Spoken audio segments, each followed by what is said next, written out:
मण्डलाकारं व्याप्तं येन चराचरं तत्पदं दर्शितं येन तस्मै श्रीगुरुवे नमः। गुरुर्ब्रह्मा गुरुर्विष्णु गुरुर्देवो महेश्वर गुरुर्साक्षात् परब्रह्म तस्मै श्रीगुरवे नमः। ध्यानमूलं गुरोर्मूर्ति पूजामूलं गुरोर्पदम् मन्त्रमूलं गुरोर्वाक्यं मोक्षमूलं गुरोर्कृपाम्।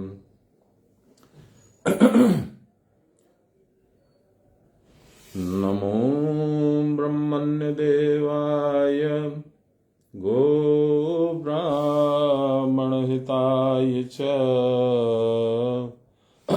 जगद्विताय श्रीकृष्णाय गोविन्दाय नमो नमः। ब्रह्मानन्दं परमसुखदं केवलं ज्ञानमूर्तिं द्वन्द्वातीतं गगनसदृशं तत्त्वमस्यादिलक्ष्यम् एकं नित्यं विमलमचलं सर्वदा साक्षिभूतं भावातीतं त्रिगुणरहितं सद्गुरुं तं नमामि सद्गुरुं तं स्मरामि सद्गुरुं तं भजामि। नमो श्री ब्रह्म विद्यां योग शास्त्रे नमः। श्री गुरु चरण कमलेभ्यो नमः। श्री कृष्णाय नमः। 18वें अध्याय के 33 नंबर श्लोक से हम लोग प्रारंभ करेंगे आज का कार्यक्रम। 33 नंबर श्लोक है सात्विकी धृति। धृति एक ऐसा शब्द है जिसके कुछ कुछ अलग अलग अर्थ निकल सकते हैं। धारणा, धृति, ध्री से धारणा, ऐसा मेरा मानना है, पर देखते हैं बाबा क्या बोलते हैं। धृतया यया धार्यते मनः प्राणेन्द्रिय क्रिया योगेना व्यभिचारिण्या धृति सा पार्थ सात्विकी। हे पार्थ, योग बल के प्रभाव से एकाग्रतावश विषयांतर की धारणा के बिना जिस धृति के द्वारा मन, प्राण और इंद्रियों की क्रियाएं नियमित होती हैं, वह धृति सात्विकी है।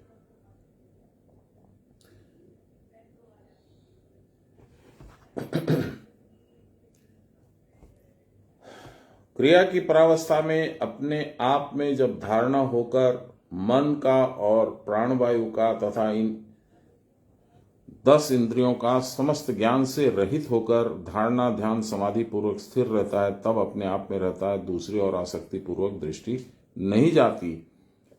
इस प्रकार की धारणा का ही नाम सात्विक धारणा है। स्वाभाविक है, इसके विपरीत जब संसार में धारणा होती है, ये ऐसा है, वो वैसा है, उसमें जाना है, इसमें करना है, ये करना है, वो करना है इत्यादि, तब वो सात्विक नहीं रहती है। या तो वो राजसिक हो जाती है या वो तामसिक हो जाती है। ध्रियते अन्नया इति धृति इति यत्न विशेष आनंदगिरी। जिस यत्न विशेष के द्वारा मन, प्राण और इंद्रियों की क्रिया नियमित होती है, रेगुलर,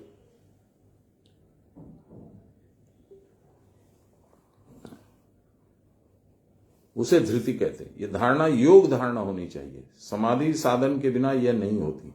समाधि साधन के बिना धारणा होने पर वह असिद्ध होती है। अतएव जो धारणा प्राणायाम करते करते प्राणवायु के निरोध के कारण होती है, उसमें मन और इंद्रियों की क्रिया निरुद्ध हो जाती है, तब दूसरी ओर दृष्टि नहीं जाती, अपने आप में रहती है। यही सात्विक धृति है। आप लोग याद करेंगे अष्टांग योग जो पातंजल ऋषि ने निर्धारित किया था, उसमें 4 चीज करने की और 4 चीज पाने की है। 4 चीज जो करने की क्या है? यम, नियम, आसन, प्राणायाम। ये करना है, कर्तव्य। और प्राप्तव्य क्या है? जो मिलेगा वो है धारणा, ध्यान, समाधि और प्रत्याहार। सबसे पहले प्रत्याहार, फिर धारणा, फिर ध्यान, फिर समाधि। प्रत्याहार मतलब संसार से थोड़ा पार्थक्य, थोड़ा अलग होना। जो मुझे बहुत अच्छा लगता था अब ठीक ठाक लगता है, बहुत अच्छे वाली बात अब नहीं है। धीरे धीरे करते करते ये जब प्रगाढ़ इस तरह की अवस्था होगी, तब संसार अच्छा लगना बंद हो जाएगा। यही है प्रत्याहार। उसके बाद है धारणा। उसी धारणा या धृति की बात यहां बाबा कर रहे हैं। साधारणतः 2.5 दंड ईड़ा में और 2.5 दंड पिंगला में और सामान्य क्षण सुषुम्ना में प्राण का प्रवाह होता है। ईड़ा और पिंगला की क्रिया के द्वारा सुषुम्ना में श्वास की गति होती है। तब क्रिया की परावस्था या स्थिरत्व पद प्राप्त होता है। जब सुषुम्ना में प्राण का प्रवाह होगा तब परावस्था होगी, पहले नहीं। इस प्रकार स्थिर होने पर, जब क्रिया की परावस्था होगी तब स्थिरत्व पद प्राप्त होता है। इस प्रकार स्थिर होने पर समस्त इंद्रियों की तथा मन की विषयों के प्रति गति निवृत्त हो जाती है। विषयों में अब मन नहीं लगता है। यही पाप शून्य अवस्था है। इसको पाप भी बोलते हैं, मल भी बोलते हैं, कीचड़ भी बोलते हैं। अलग अलग संत लोग अलग अलग समय में, अलग अलग शास्त्रों में इस तरह से इसका विशेषण लगाएं। क्रिया करते करते मन के चांचल्य के क्षय के साथ पाप का भी क्षय हो जाता है। तब मन में ही लीन हो जाता है। ब्रह्म के समान साधक भी समभावापन्न हो जाता है, बैलेंस्ड। तब अपने हृदय और हृदयस्थ देवता का अनुभव किया जा सकता है। वह परमानंद की अवस्था है। ब्रह्मानंदम परम सुखदम केवलम ध्यान मूर्तिम, ज्ञान मूर्तिम। साधक का तब और कोई आश्रय या कोई अवलंबन नहीं रहता। अवलंबन माने एम्ब्रेस, पकड़। इस प्रकार की निरावलंब स्थिति ही क्रिया की परावस्था में है। इसीलिए अंत में हम लोग निरावलंब का अभ्यास करते हैं। सबसे डिफिकल्ट है ये, क्योंकि आपके जन्मजात स्वभाव के एकदम विपरीत दिशा में है।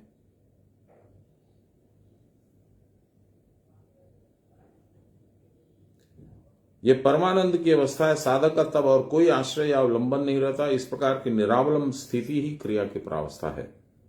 इस स्थिति के द्वारा ही योगी लोग मणिबंध के परे जो पद है उसे प्राप्त करते हैं। इसको मणिबंध क्यों बोलते हैं? आप लोग जानते हैं, अश्वत्थामा के मणि थी, यहीं पे मणि रहती है। आपके भी है, मेरे भी है, सबके है। हम लोगों को दृष्टिगोचर नहीं है, अनुभव नहीं है, क्योंकि गुरु की ऐसी कृपा हुई नहीं है कि हम लोग मणि देख पाए। जिसको हुई है वो खुद समझता है। तो मणिबंध के परे जो पद है उसे प्राप्त करते हैं। यही विष्णु का परम पद है। पद माने चरण, भगवान के चरण।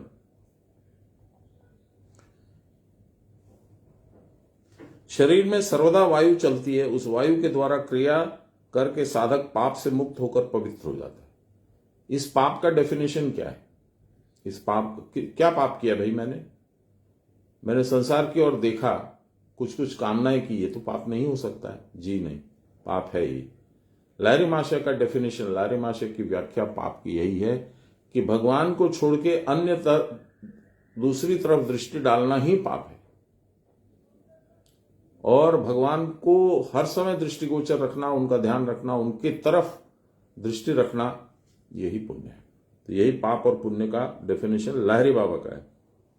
उस वायु के द्वारा क्रिया करके साधक पाप से मुक्त होकर पवित्र हो जाता है। यानी यही दृष्टि रखने की उसको क्षमता प्राप्त हो जाती है।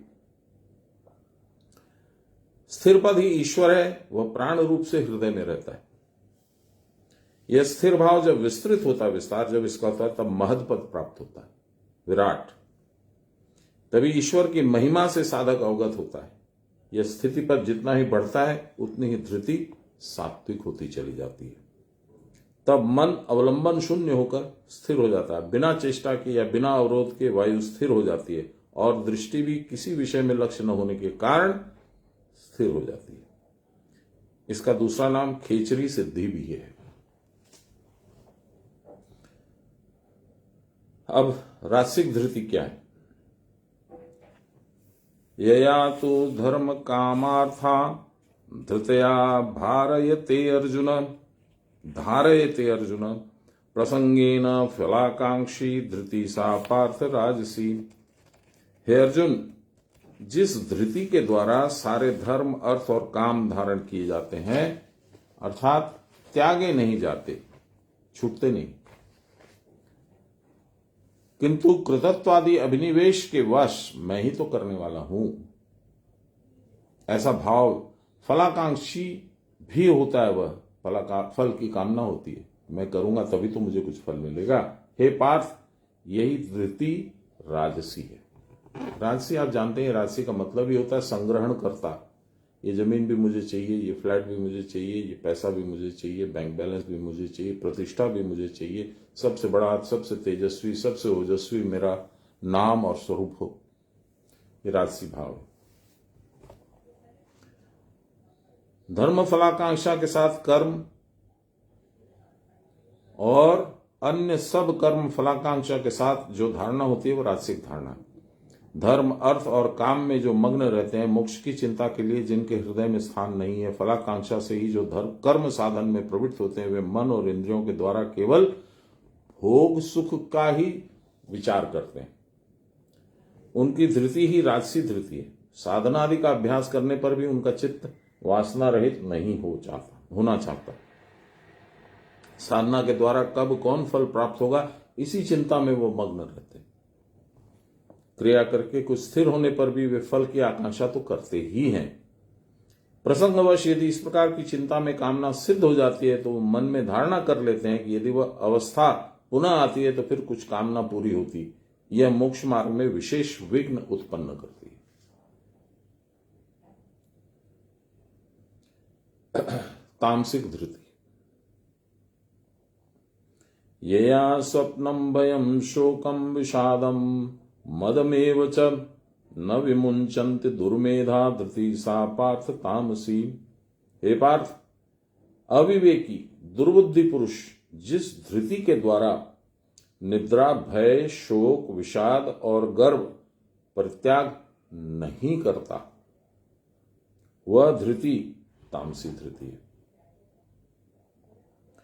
आध्यात्मिक व्याख्या। स्वप्न, भय, विषाद, गर्व इस प्रकार के कर्म में धारणा तामसिक हो जाती है। धृति का अर्थ है धारणा। विगत सुख दुख आदि को या विषाद शोक की जो स्मृति या धारणा हमारे चित्त में लगी रहती है, वही समय समय पर मन में उदित होती है और उदित होकर पुनः शोक दुख मोह भी उत्पन्न करती है। जिस धृति के द्वारा इस प्रकार शोक मोह पद विषय पुनः पुनः मन में आवर्तित होते हैं, कदापि भूलते नहीं, वही तामसिक धृति है।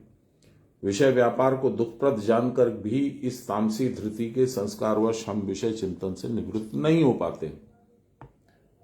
निद्रा भी हमारी एक तामसिक वृत्ति है, उसको हम तामसी धृति के द्वारा पकड़े रहते हैं और प्रतिदिन नियम पूर्वक सो जाते हैं। निद्रा मन का एक प्रकार का आच्छन्न या तमो भाव है। तो इसका मतलब क्या है कि हम सोए नहीं। 17वें अध्याय में हम लोग पढ़े हैं, युक्त काम कीजिए, जितना उचित है उतना खाइए, जितना उचित है उतना सोइए, अदरवाइज शरीर की रक्षा नहीं होगी। एक्सेस निद्रा के लिए मना किया जा रहा है।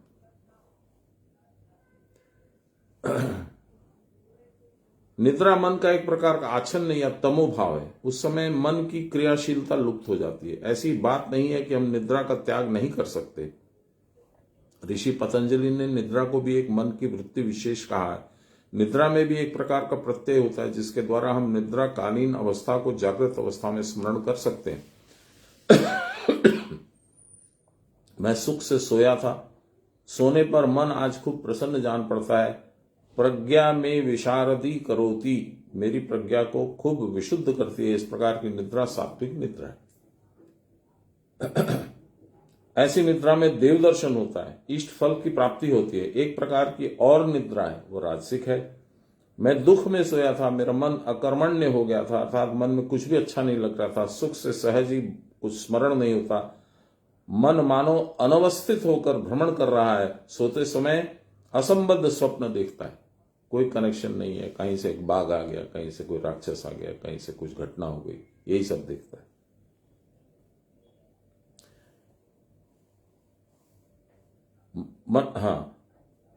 जाग कर उठने पर मन अत्यंत अप्रसन्न रहता है, वही राजसिक निद्रा है। तमोभावापन निद्रा में नींद खूब गाढ़ी होती है, परंतु जाग कर उठने पर मन प्रसन्न नहीं रहता। शरीर की थकावट दूर नहीं होती, शरीर पर एक बोझ सा जान पड़ता है। चित्त की जड़ता और आलस्य दूर होना नहीं चाहता। निद्रा का निरोध न होने पर योग की प्राप्ति नहीं होगी। निद्रा के संबंध में यहां थोड़ा विषयांतर हो गया। हम लोग धृति की बात कर रहे थे, बाबा निद्रा को ले आए बीच में। इसका भी कारण है, वो आप समझ रहे हैं। कबीरदास जी क्या कहते हैं? कबीरदास जी कहते हैं, नींद निशानी नीच की, या नीच के दो अर्थ हो सकते हैं। एक तो नीच आदमी और एक नीच प्रवृत्ति। कौन सी नीच प्रवृत्ति? तामसिक। तामसिक कहाँ है? नाभि के नीचे सब तामसिक प्रवृत्ति है। तो अपने ये कबीरदास जी कहते हैं, नींद निशानी नीच की, उठो कबीरा जागी, उठो, उठ पड़ो, मत सो। राम ये और रसायन छोड़ के, और जो कुछ भी जिस भी वस्तु के पीछे तुम पड़े हो उसको छोड़ दो। राम रसायन लागी, और राम नाम और राम का ध्यान, इसमें लगो।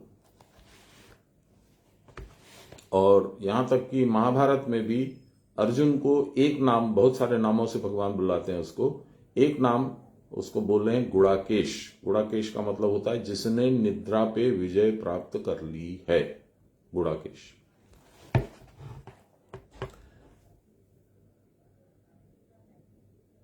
हमारे देश में पूर्व युग के महात्मा लोग अधिकांश जितनिद्र होते थे, नींद को जीत चुके होते थे, क्योंकि निद्रा का निरोध न होने पर योग की प्राप्ति नहीं होती, भगवान से जुड़ाव नहीं होता। आत्मविचारशील और योगेश्वर पुरुषों के भय, निद्रा, शोक और विषाद अल्प होते हैं, क्योंकि वे प्रकृति के धर्म है, आत्मा के नहीं। बाबा बोलते थे, शरीर शरीरेर काज करছে, आमी आमार काज करছি। तामसिक प्रकृति के लोगों को ये विषय स्वाभाविक और अधिक मात्रा में होते हैं, अतः वे अच्छे बनने की चेष्टा भी भली भांति नहीं कर पाते। इस प्रकार के लोग साधन के साधारण क्लेश को भी सहन करना नहीं चाहते। क्या है साधन का क्लेश?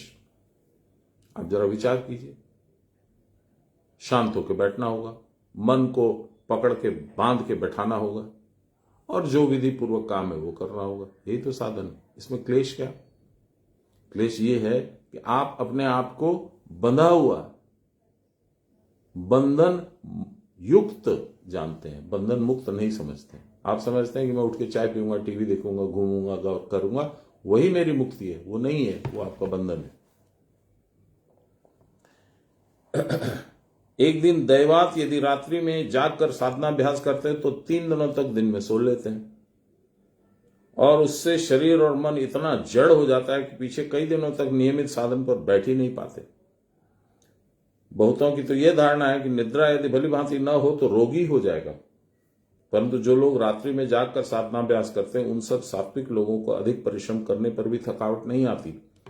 आपको बता दूं, बाबा रात को 1 बजे, 1:30 बजे, 2 बजे साधन में बैठ जाते। जब हम लोग बहुत सारी मंडली उनके साथ रहते थे, जैसे मेरे यहाँ धनबाद में आ गए, तो रात को 12:30, 1 बजे तक तो हम लोगों के साथ गप चलता था।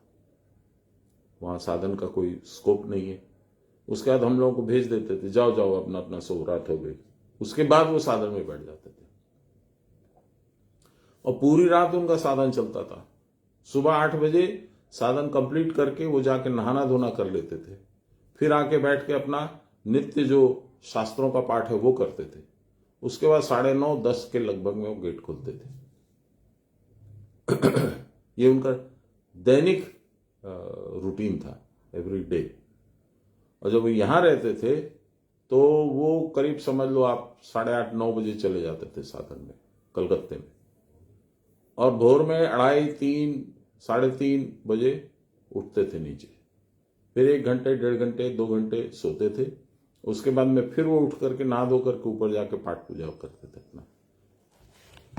ऐसे लोगों का आजकल है नहीं, अभाव है। उन सब सात्विक लोगों को अधिक परिश्रम करने पर भी थकावट नहीं आती थी, यहां तक कि लगातार 2-4 दिन न सोने पर भी दिन के समय उनको नींद नहीं आती थी। आलस्य, निद्रा, भय, ये तीनों तामसिक धर्म है। तमोगुण के रहते कोई योगी या आत्मज्ञ नहीं हो सकता। आत्मज्ञ माने आत्मा को जानने वाला। भगवान इस धृति के विषय में कहते हैं कि जो तत्व ज्ञान इच्छु हैं, तत्व क्या है? एक ही तत्व है, सत्य तत्व भगवान। उसको जो जानने का इच्छु है, उसके ज्ञान का इच्छुक है, उनकी राजसिक या तामसिक धृति होने से काम नहीं चल सकता। उनको सात्विक धृति चाहिए। राजसिक और तामसिक लोगों को आत्मा में या भगवान में प्रकृत विश्वास नहीं होता। उनको होता है कि ठीक है, भगवान है, बहुत अच्छी बात है, शास्त्र भी ये बोलते हैं, मेरे फलाने पंडित जी हैं वो भी यही बोलते हैं, संत लोग भी यही बोलते हैं, बहुत अच्छी बात है, पर मैंने तो कहीं नहीं देखा है कि बैठे रहो घर में भगवान का ध्यान करते रहो, कोई आके खाना डाल जाएगा।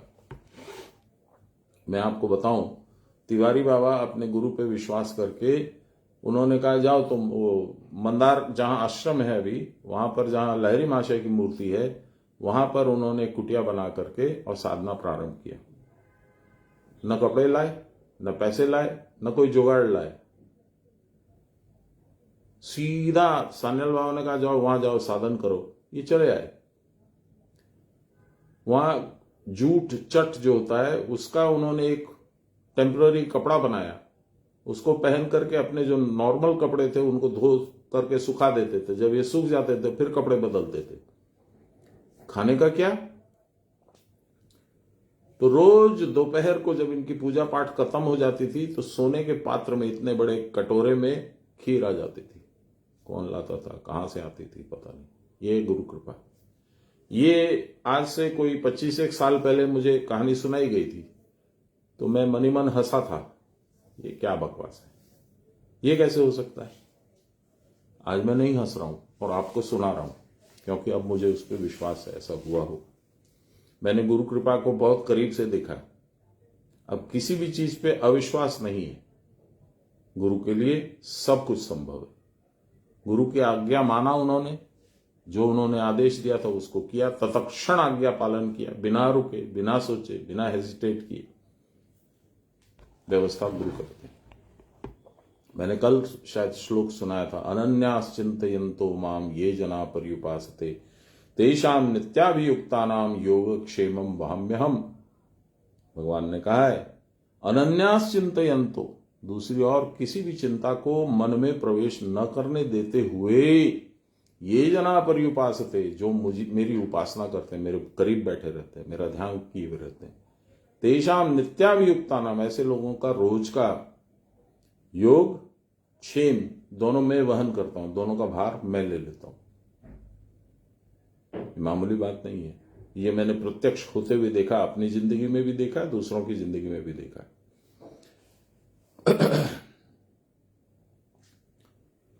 उनके संकल्प का भी कोई निश्चय नहीं होता, इस कारण वे साधना के फल लाभ से चिर वंचित हो जाते हैं। कौन? राजसिक तामसिक लोग। सात्विक धृति संपन्न पुरुष ठीक इसके विपरीत होते हैं। उनको साधनाभ्यास में आलस्य नहीं आता, आत्मा में कोई संदेह नहीं होता, इसी कारण वे अपने संकल्प में अटल होते हैं। बाबा बोलते थे कैसा संकल्प? बाबा बोलते थे करेंगे या मरेंगे, either I will gain the victory in the battlefield और I will lose my life, but साधन तो आमी को बोई।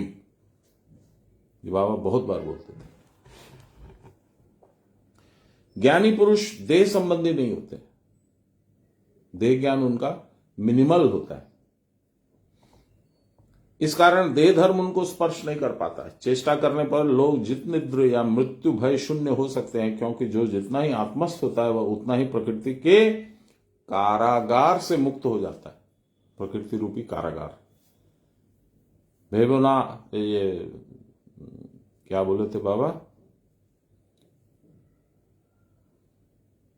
भूलो ना दक्षिणा काली, बद्ध हो ये माया जाल। ये माया जाल है प्रकृति का कारागार। मृत्यु भय शक्ति ही स्वल्पता या देह का अस्वास्थ्य है। ये सब देह प्रकृति के निजस्व हैं। जो देह प्रकृति से मुक्त है वह प्रकृतिजात गुणों से व्याकुल न होगा।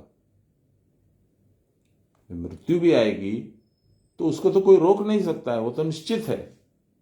क्या कर लोगे आप उसका? तो उसके लिए चिंता भी क्यों करना? मालिक जाने। जो देह प्रकृति से मुक्त है वह प्रकृतिजात गुणों से व्याकुल न होगा। हमारे भीतर जो जीव है वह प्रकृति के साथ मिलकर बिल्कुल जड़ भावापन्न और शोक भय ग्रस्त हो गया। उस समय वह अपनी आत्मशक्ति में विश्वास स्थापित नहीं कर पा रहा है और रोग शोक विपद आदि में पड़कर अपने को नितांत असहाय समझ रहा है। मेरा क्या होगा? भगवान ने तो आंखें फेर ली है, अब मैं किधर देखूं, किसको देखूं, क्या करूं, कैसे जाऊं, कहां जाऊं? आत्मा जन्म मरा रोग शोक मृत्यु से रहित है। आत्मा को न रोग होता है, न बुढ़ापा आता है, न मृत्यु होती है। आत्मा चिर अविनाशी है। इस आत्मकथा की आलोचना करके उसको निद्रा भंग करा देनी पड़ेगी। अपने प्रकृत स्वरूप का विश्वास पैदा करा देना पड़ेगा और ऐसा करने पर रोग शोक परिपूर्ण बद्धजीव फिर शोकातीत अवस्था प्राप्त कर कृतकृत्य हो सकेगा। इस विषय में बाबा से 2-4 बार चर्चा हुई तो उनके जो डायलॉग है वो बोलता हूं। मेरे जो प्रश्न है उनका कोई मतलब नहीं है। কিসের ভয় রে? কালকে কোথায় পয়সা আসবে, কোথায় কি খাবি, এটাই ভয়? মৃত্যু যেটা তুমি জানো যে তোমার হবেই, আসবেই, তার জন্য তো কোনো ভয় দেখছি না তোমার মনে। তার তো কোনো চিন্তা নেই। আগামীকাল কি হবে, তার পরবর্তীকাল কি হবে, ওটাই নিয়ে ব্যস্ত আছো। কিসের ভয়? Everything is fixed up. যেটা হবে সেটা হবেই, তুমি পাল্টাতে পারবে না।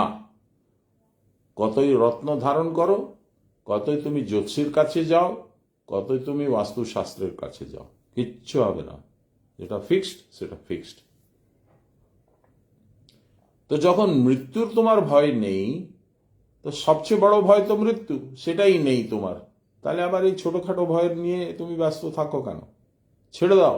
ভগবানের উপরে শরণাগতি নিয়ে ওনার কাছে ছেড়ে দাও, ওনার চরণে ছেড়ে দাও, তোমার খুব मंगल হবে। ছেড়ে देखो एक बार।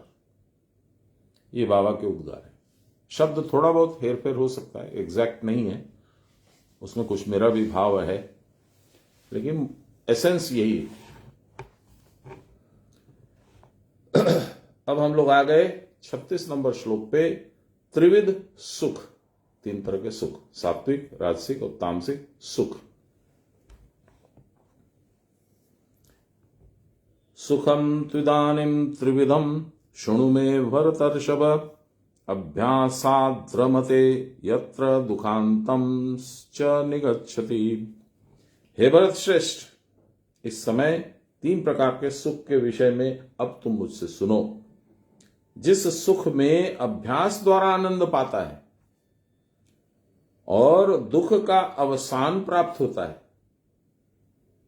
यहीं तक बोले, आगे आगे बढ़ेंगे। हम लोग आध्यात्मिक व्याख्या पढ़ते हैं। सुख 3 प्रकार के हैं। अभ्यास के द्वारा क्रिया करके जहां पहुंचा जा सकता है वहां सुख है। न जो सुंदर परव्योम देखता है क्रिया की परावस्था में रहकर, दूर का अर्थात दुख, अन्य वस्तु में आसक्ति पूर्वक देखना दुख है। दूर का ख यानी शून्य, पंच तत्व की शून्याकार चटक मटक देखता है, आसक्ति पूर्वक उसी में लगकर लोग विव्रत हो जाते हैं, इसका नाम दुख है। यह सर्वदा सबको होता है, परंतु क्रिया के प्रावस्था में इस दुख का अंत होता है। कर्म तत्व के विषय में कहते कहते भगवान ने कर्म के प्रवर्तक, ज्ञान, कर्म और आश्रय कर्ता तथा कर्म के साधन, बुद्धि, धृति आदि के त्रिविध भेदों का वर्णन किया। अब कर्म के फल, सुख आदि के भी त्रिविध भेद दिखला रहे हैं। सुख के त्रिविध भेद को बतलाते समय जिस प्रकार सुख मनुष्य को वांछनीय है तथा कौन सा सुख अग्राह्य है, उसको लेना नहीं चाहिए, उसको यह बतलाते हैं। भगवान कहते हैं कि विषय सुख ग्राह्य नहीं है। अब मैं इस पे थोड़ा सा बोलना चाहता हूं। सुख की परिभाषा सान्याल बाबा ने पहले हम लोगों को सुनाई है। सु प्लस खंग, ख। सु माने सुनिकट, करीब। खंग माने आकाश, आकाश माने भगवान। तो जो भगवान के जितना करीब होगा उतना वो सुखी होगा। दू माने दूरस्थ, खंग माने आकाश, भगवान। तो जो भगवान से जितना दूर होगा उतना वो दुखी होगा। यही व्याख्या यहां पे लहरी महाशय ने रिपीट की। सुख के त्रिविध भेद को बतलाते समय किस प्रकार का सुख मनुष्य को वांछनीय चाहिए और कौन सा सुख अग्राह्य नहीं लेना चाहिए, यह बतला रहे हैं। भगवान कहते हैं कि विषय सुख ग्राह्य नहीं। विषय क्या है? कुछ भी सांसारिक वस्तु, धन, दौलत, ऐश्वर्य, आराम, वैभव, प्रतिष्ठा, मान, ये सब विषय सुख है। वह परिचित है और सहज ही मिलता भी है। हम लोग जानते भी हैं, अरे वाह, इतना सोना आ जाएगा मेरे घर में तो चांदी हो जाएगी, मजा आ जाएगा, आनंद हो जाएगा। परंतु अंत तक वह सुखप्रद नहीं होता है। अतः उसके प्रति आसक्ति न होकर ऐसे सुख का संधान करना चाहिए जो सहसा प्राप्त न हो, अचानक से न मिल जाए, अल्पायास में न मिल जाए। ऐसा सुख का प्रचेष्टा रहनी चाहिए, ऐसे सुख की प्राप्त करने की। पुनः पुनः अभ्यास करने पर प्राप्त हो और प्रकृत दुख का अवसान कर दे। यही समाधि जनित सुख है।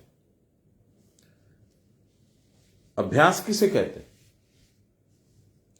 योग दर्शन में लिखा है, तत्र स्थितो यत्नोभ्यास। चित्त जब वृत्ति शून्य होता है तो उस निरोध प्रवाह को स्थिति कहते हैं। चित्त जब वृत्ति शून्य होता है, इतना आसान है, छोटा सा सेंटेंस है। चित्त जब वृत्ति शून्य है, 3 जन्म लग जाते हैं, वृत्ति शून्य नहीं होता है। इतनी प्रबल है प्रकृति और इतना प्रबल है माया जाल और इतना प्रबल है खुद की अपनी प्रवृत्तियां। इसलिए भगवान ने बार बार कहा है, तस्मात् सर्वेषु कालेषु माम अनुस्मर युद्ध च। इसलिए हे अर्जुन, सर्वेषु कालेषु, ऑल द टाइम, माम अनुस्मर, मेरा छोटी छोटी चीजों में स्मरण करो। युद्ध च, किससे युद्ध? प्रवृत्तियों से, जो कि इंद्रिय जनित हैं। आंखों से कुछ देखा, उधर चले गए, कानों से सुना, उधर चले गए, जीव नाक से कुछ सुगंध आई, उधर चले गए। अरे वाह, बड़ी सुंदर सुगंध है, क्या बन रहा है? रसगुल्ला बन रहा है, जलेबी बन रही है, क्या बन रहा है? चलो उधर चलते हैं, खाएंगे कुछ।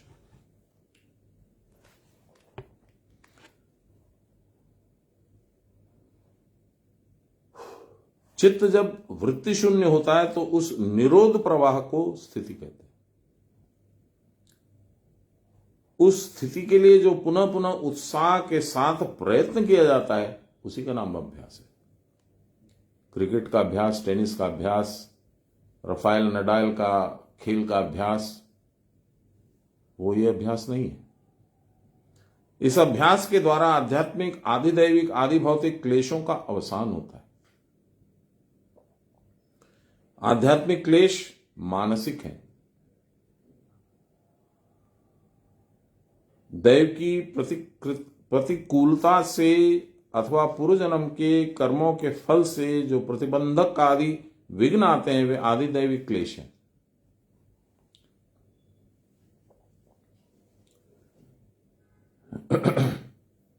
वात, पित्त, कफ जनित शारीरिक क्लेश आदि भौतिक है। इन दुखों को, इन दुखों का अंत होने पर जो सुख प्राप्त होता है वह गुण भेद से 3 प्रकार का है। उस सुख को प्राप्त करने के लिए अभ्यास करना आवश्यक होता है। क्रिया के अभ्यास के द्वारा धीरे धीरे साधक उस सुखमय स्थान में पहुंच जाता है, जहां पहुंचने पर क्रिया के परावस्था में अन्य वस्तु में आसक्ति पूर्वक देखना, जो ही दुख का नामांतर ही है, वह फिर नहीं होता। सुख, देखिए जो मैंने बोला वो आ गया यहां वापस। सुख, सु जोड़ ख, सुंदर आकाश अर्थात परव्योम। मैंने सुनिकट कहा था, भगवान ने यहां सुंदर कहा है। व्योम में स्थिति के समान और दूसरा उत्कृष्टतर सुख नहीं हो सकता है। भगवान के साथ बैठे हो उससे ज्यादा सुख और क्या होगा। दुख, दुख का अर्थात जो परव्योम से दूर हटा देता है। विषयाशक्ति जिसकी जितनी अधिक होती है वह परव्योम से उतना ही दूर रहता है, भगवान से दूर हो जाता है। पंचतत्व की चटक मटक देखकर लोग मुग्ध होकर उसकी ओर दौड़ पड़ते हैं, परंतु वहां शून्य भांड टन टन करता है। सुख का आभास तो है, परंतु प्रकृति सुख का नाम तक नहीं है।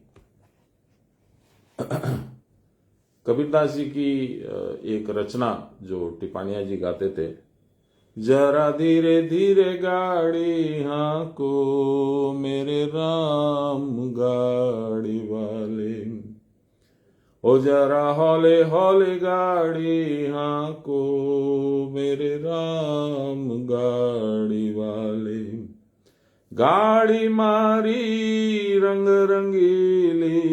हम लोग उसको पूरा सजा उजा करके एकदम पेंटिंग डेंटिंग करके नया रंग, नया सीट कवर, नया हॉर्न सब लगा देते।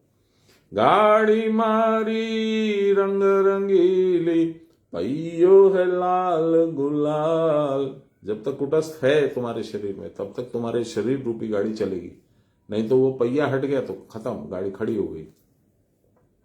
गाड़ी मारी रंग रंगीली, पहियो है लाल गुलाल, हांकन वाली छैल छबीली माया, बैठन वालो राम भैया धीरे धीरे गाड़ी हांको मेरे राम गाड़ी वाले, हो जरा हौले हौले गाड़ी हांको मेरे राम गाड़ी वाले।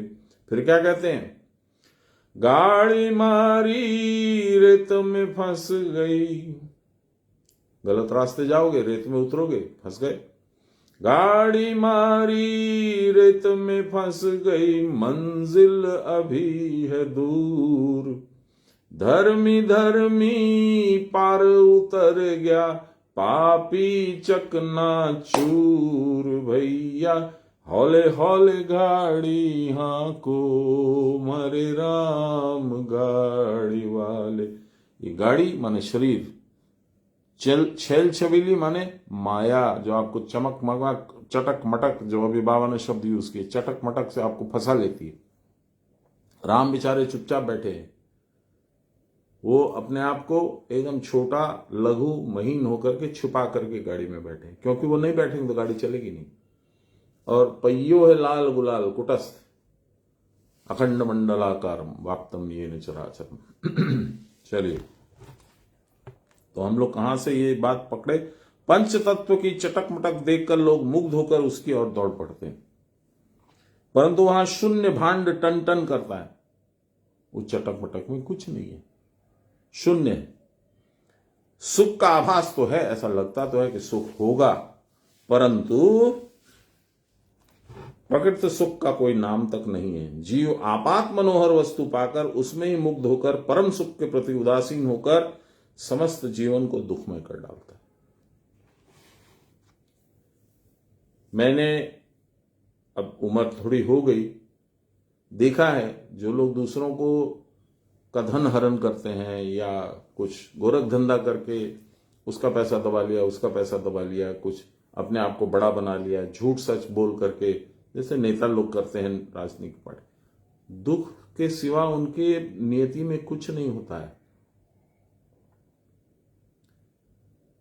इस तरह के लोग जो हैं बाद में बहुत पछतावा करते हैं, पर हो गया, धर्मी धर्मी पार उतर गया, पापी चकनाचूर, कोई गुंजाइश नहीं है नष्ट होने के अलावा। अगले जन्म में ही कुछ सुधार होगा तो होगा, इस जन्म को तो तुमने गंवा दिया। तो कहते हैं सुख के प्रति उदासीन होकर समस्त जीवन को दुख में कर डालता है। विषय को प्राप्त होने पर दुख नष्ट नहीं होता। क्रिया की परावस्था ही एकमात्र दुख का निवर्तक है।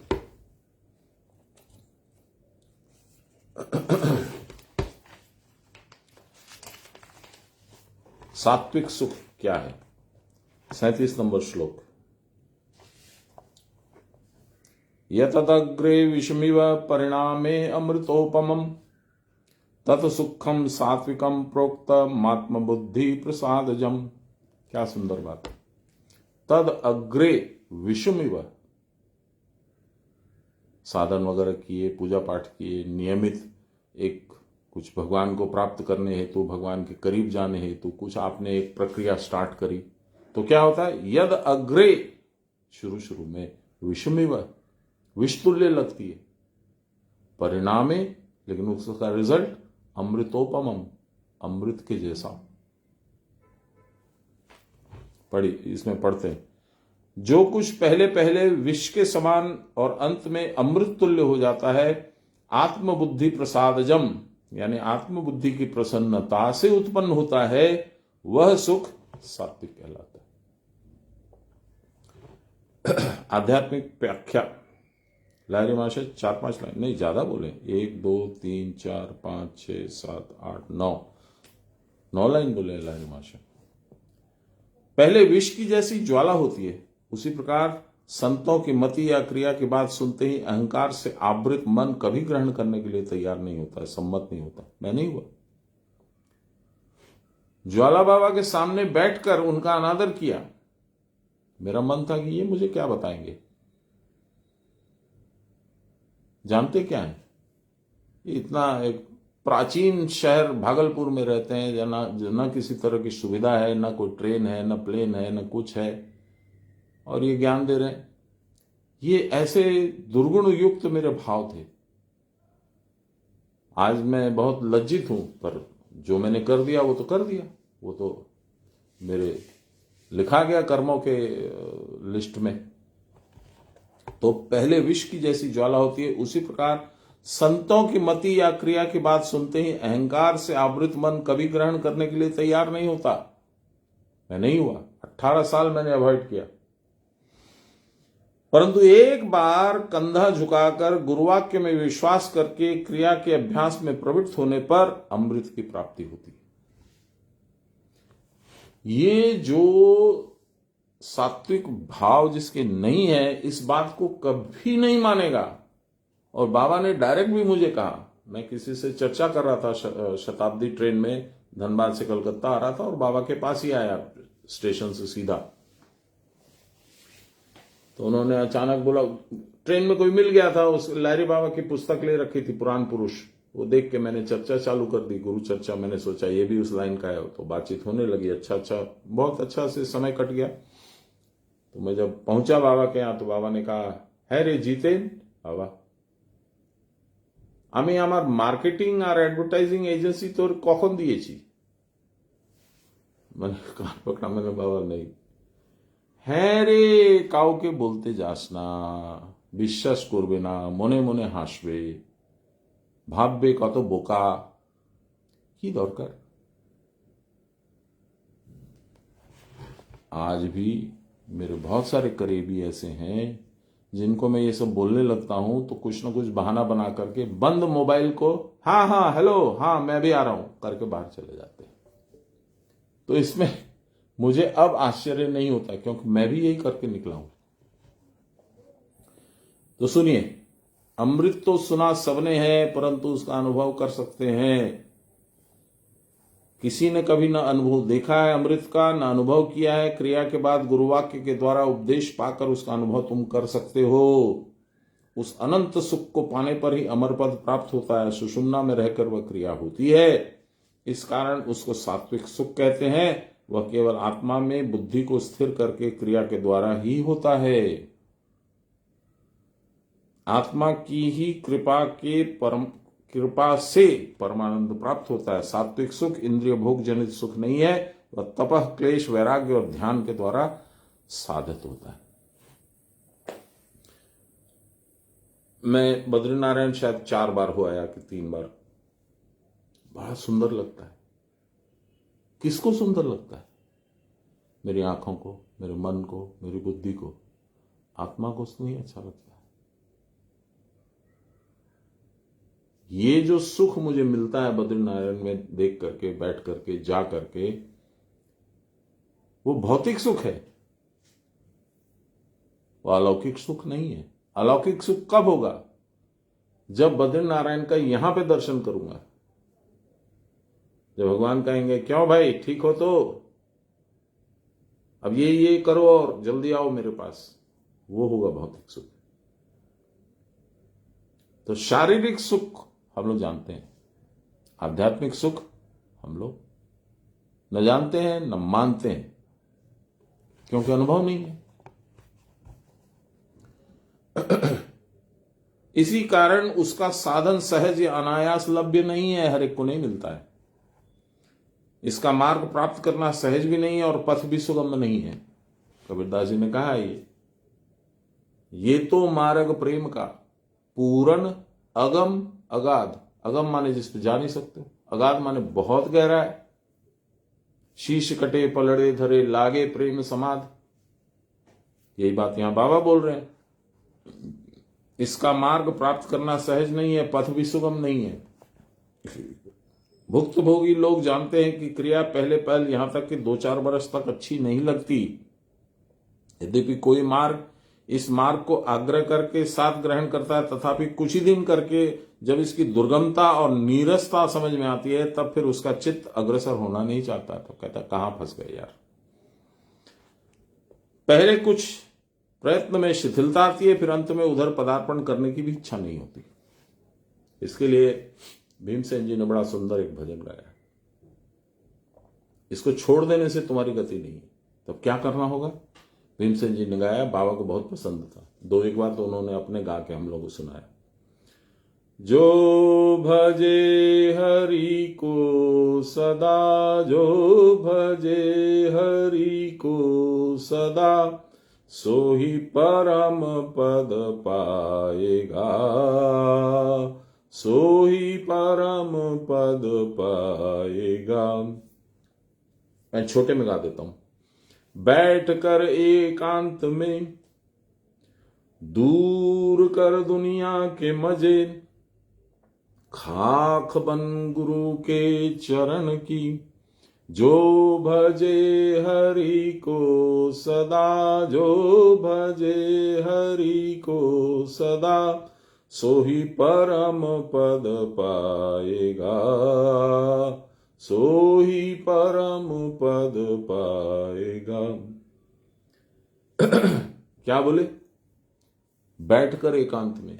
अब जब एकांत नहीं है तो आपकी कंपनी नहीं है, तो हंसी ठट्ठा मजाक कुछ नहीं। बैठकर एकांत में, दूर कर दुनिया के मजे, वर्ल्डली अट्रैक्शंस को हटा दीजिए। बैठकर एकांत में वर्ल्ड के अट्रैक्शंस को हटा के खाक बन गुरु के चरण की। आप हैं क्या? अपने आप को बहुत तुर्रम खान समझते होंगे, पर कुछ नहीं है आप। भगवान की सृष्टि में एक धूल का दाना भी आपसे बड़ा है, क्योंकि आपको अपना वास्तविक अस्तित्व तो पता ही नहीं है। आप कौन है? आप तो स्वयं उसके पुत्र हैं, ये आप नहीं जानते। तो बैठकर एकांत में, दूर कर दुनिया के मजे, खाक बन गुरु के कदम की। मिट्टी में तो फिर भी कुछ फलीभूत हो सकता है, कुछ अंकुर वगैरह रह सकता है जिससे फिर फल उग जाए, कुछ पेड़ उग जाए। खाक में वो भी नहीं होता। खाक बन गुरु के कदम की, जो भजे हरि को सदा, जो उनका ध्यान करे, सो ही परम पद पाएगा। ये है परम पद, यहां जाएगा, नहीं तो नहीं जाओ। और इन्हीं भीमसेन जी ने एक बड़ा सुंदर सूरदास जी का पद भी गाया, बहुत सुंदर है। रे मन मूरख जन्म गवायो, रे मन मूरख जन्म गवायो, कर अभिमान विषय सोराचो। अभिमान करके ये मेरा, ये मेरा, ये मेरा संसार, ये मेरा धन, ये मेरा बीवी, ये मेरा बच्चा, ये मेरा फलाना, ये मेरा ढिंका। कर अभिमान विषय सोराचो। नाम शरण नहीं आयो रे मन मूरख जन्म गवायो। ये संसार फूल सिमर को, सिमर रुई का पेड़ होता है, बहुत विशाल होता है, उसमें बड़े बड़े लाल फल लगते हैं। हमारे यहाँ धनबाद में 2 हैं। ये संसार फूल से मर को सुंदर देख लुभायो। चाखन लाग्यो रुई उड़ी गई, चाखन लाग्यो रुई उड़ी गई। हाथ कछु नहीं आयो रे मन मूरख जन्म गवायो रे मन मूरख जन्म गवायो। यही तो हम लोग करते हैं, क्योंकि वो एकांत में बैठ के गुरु के चरणों की खाक बन करके विषय रस को दूर करके कौन इतना मेहनत करे। दिख रहा है इतना सुंदर फूल है, लाओ जी जरा तोड़ के, और पट से खुलता है। दुनिया भर की चिड़ियां बैठती हैं उस फूल की उम्मीद में, और जब उस फूल को चोंच मार के खोलती हैं तो रुई उड़ जाती है हवा से। बहुत बार लॉन में भर गया था रुई रुई रुई रुई, तो मैं आदमियों को भेजता हूं जाके उठा के ले आओ, और मैं भी संग्रह करता हूं। रुई को रख दो, कभी बाद में काम आएगा।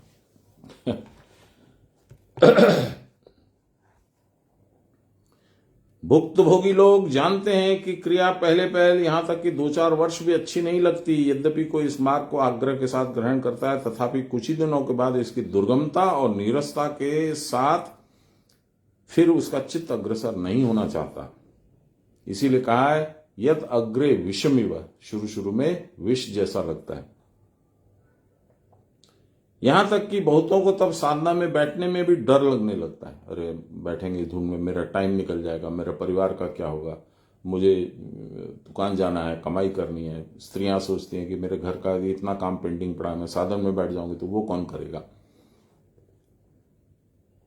परंतु जो गुरुवाक्य पे निर्भर करके जो होना है वह होगा ही, बाबा ने कहा ही था, सब किसी तो फिक्स्ड अप, ऐसा कहकर फलाफल की ओर न देखकर कंधा भिड़ाकर क्रिया के अभ्यास में जिस चित्त को लगाए रखते हैं, वो एक न एक दिन साधना की उत्तप्त मरुभूमि को उत्तीर्ण करके साधना को परावस्था रूप सुशीतल शांतिमय हृदय में अवगाहन करके कृत्य हो जाते हैं।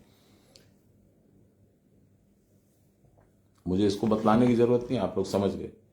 खाली उत्तप्त मरुभूमि को उत्तीर्ण करके, जो लग रहा था कि रेगिस्तान है, इसमें तो क्या है, इसमें कुछ नहीं है, छाया भी नहीं है, कैसा लग रहा है, विचार है, ऐसा है वैसा है, करके वहां से जब आप जाओगे तो एक ओएसिस मिलेगा, परावस्था करो, तब वह अमृत पान करके अमर हो जाते हैं। वहां जो सरोवर है उसमें अमृत है। उनके ही संबंध में भक्ति सूत्र का यह कथन सार्थक है, स तरति स तरित स लोकान तारयति। ये चंडी का भी एक श्लोक है जो मैंने बाबा को सुनाया था मंजू के संबंध में, मेरी पत्नी के संबंध में। हालांकि वो युक्ति बढ़ा दी मैंने, लेकिन उससे कोई मतलब नहीं है। बाबा हंसे, लेकिन फिर उसका मतलब समझाए। क्या समझाए?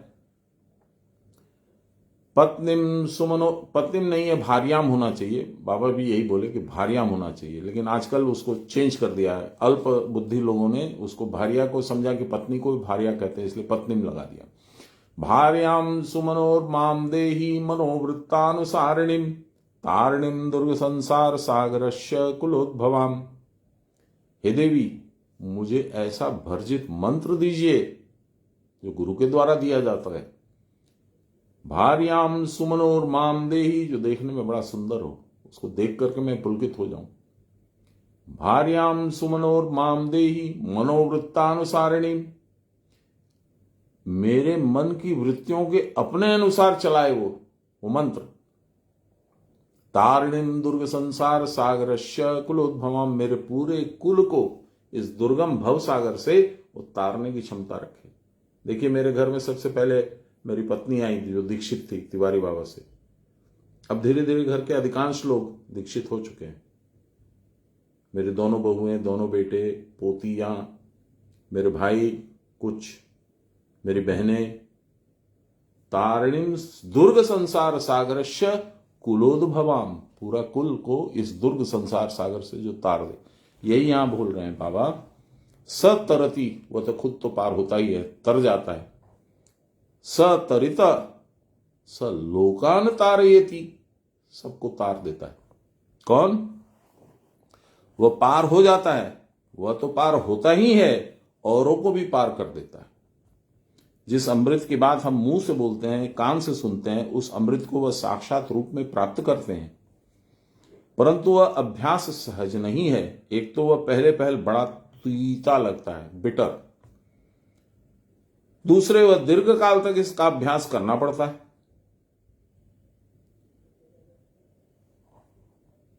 इसके स्वल्प प्रेम वाले मनुष्य के धैर्य का बांध टूट जाता है।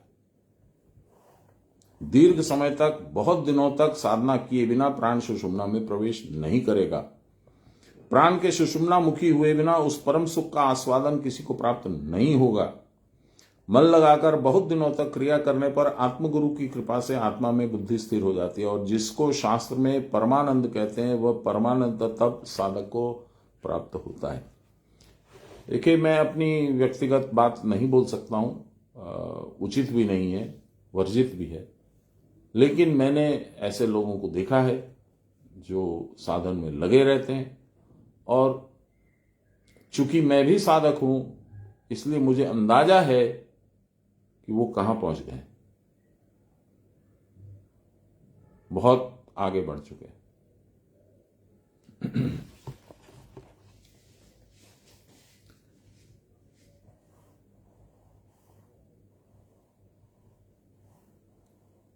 इंद्रिय सुख शरीर को लेकर होता है, परंतु सात्विक सुख में शरीर को भुला देना पड़ता है।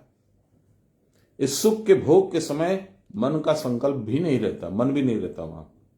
उस समय मन बुद्धि के साथ मिलकर एक हो जाता है। प्राण भी स्पंदन शून्य होता है, चलना बंद हो जाता है। अतः बुद्धि में अन्य किसी प्रकार की कोई तरंग नहीं आती। तभी बुद्धि के साथ आत्मा का मिलन हो जाता है।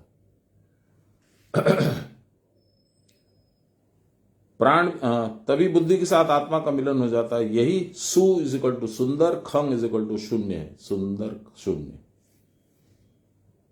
विषय संपर्क से शून्य होने के कारण बुद्धि में रंज मात्र भी विषय का दाग नहीं पड़ता। उसमें केवल आत्मा ही लक्षित होता है। निद्रा आलस्य से होने वाला तामसिक सुख या विषय इंद्रियों के योग से होने वाला राजसिक सुख यह नहीं है। इसमें शारीरिक चांचल्य नहीं होता, मन में चंचलता नहीं होती, बुद्धि में भी चांचल्य नहीं होता।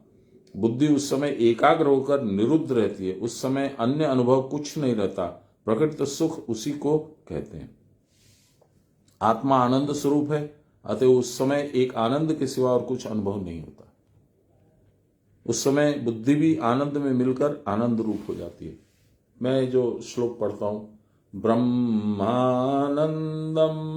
परम सुखदम केवलम ज्ञान मूर्तिम। आकार नहीं है, विकार नहीं है, कोई प्रेजेंस का कोई चिन्ह नहीं है, लेकिन वो है ज्ञान रूप में, आपकी अनुभूति के रूप में वो है। केवलम ज्ञान मूर्तिम द्वंद्वातीतम। सुख दुख ये तो शरीर को होते हैं, तो चूंकि शरीर ही नहीं है तो द्वंद्व किस बात का। द्वंद्वातीतम गगन सदृशम, आकाश के समान सूक्ष्म है।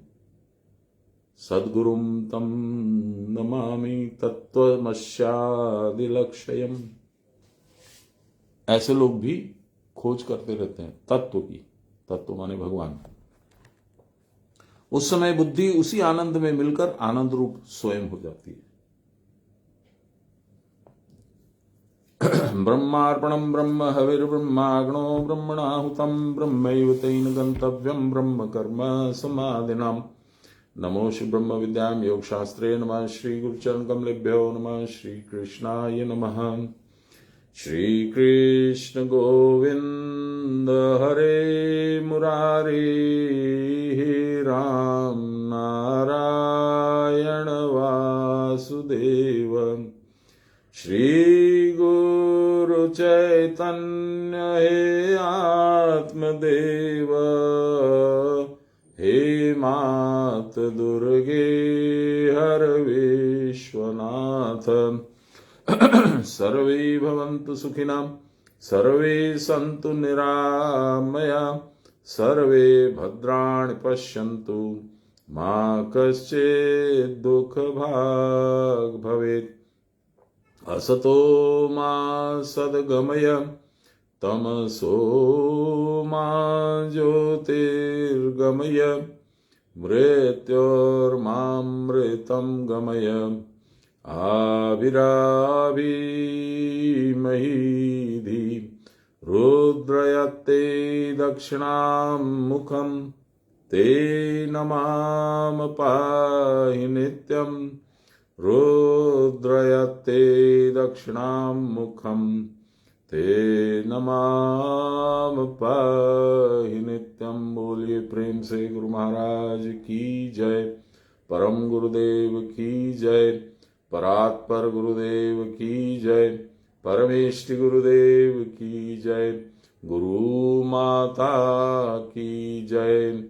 हर हर महादेव। जय गुरु। कल मिलते हैं।